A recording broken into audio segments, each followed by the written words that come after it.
Rocket হামলায় আবারও কেঁপে উঠল দখলদার ইসরায়েল। গাজায় চলমান যুদ্ধে ইসরায়েলের বিভিন্ন প্রান্তে মুহুর্মুহু রকেট হামলা চালিয়েছে ফিলিস্তিনের একটি সশস্ত্র গোষ্ঠী।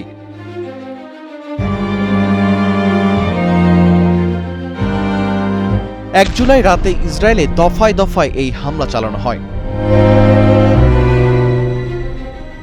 বার্তা সংস্থা রয়টার্সের এক প্রতিবেদনে বলা হয়, হামাসের মিত্র গোষ্ঠী এই হামলা চালিয়েছে।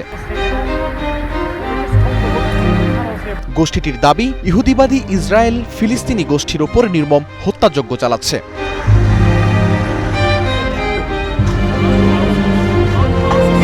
তাদের হত্যাযজ্ঞের প্রতিক্রিয়া হিসেবে গাজা সীমান্তের কাছে একটি রকেট হামলা চালানো হয়।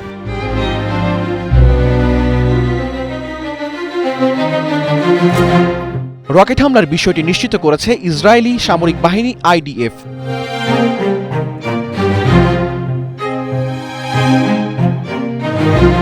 তারা জানিয়েছে, দক্ষিণ গাজার খান ইউনিস এলাকা থেকে ফিলিস্তিনের গোষ্ঠী অন্তত ২০টি রকেট ছুড়েছে।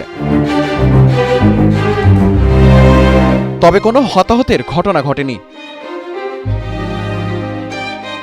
এদিকে গাজার দ্বিতীয় বৃহত্তম শহর খান ইউনিসের পূর্ব অঞ্চল থেকে ফিলিস্তিনিদের সরে যাওয়ার নির্দেশ দিয়েছে দখলদার ইসরায়েল। নেতানিয়াহু বাহিনীর এমন ঘোষণার পর বসতভিটা ছাড়তে শুরু করেছে খান ইউনিসের বাসিন্দারা। যে যেভাবে পারছে নিরাপদ জায়গায় সরে যাওয়ার চেষ্টা করছে।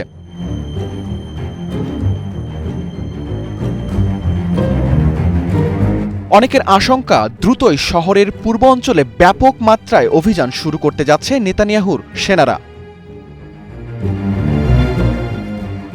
উল্লেখ্য, গত বছরের ৭ অক্টোবর ইসরায়েলের উত্তর অঞ্চলে ঢুকে ১,২০০ জনের বেশি মানুষকে হত্যা করে হামাসের শত শত যোদ্ধারা।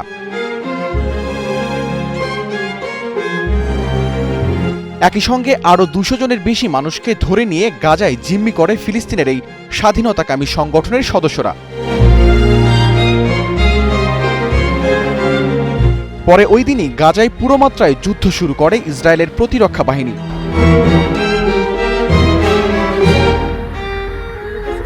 গাজার ক্ষমতাসীন শাসক গোষ্ঠী হামাস নিয়ন্ত্রিত স্বাস্থ্য মন্ত্রণালয় বলছে, গত ৯ মাসের যুদ্ধে ইসরায়েলি হামলায় গাজায় ৩৮,০০০-এর বেশি ফিলিস্তিনির প্রাণহানি ঘটেছে। ইসরায়েলের নির্বিচার হামলায় আহত হয়েছে আরও হাজার হাজার মানুষ।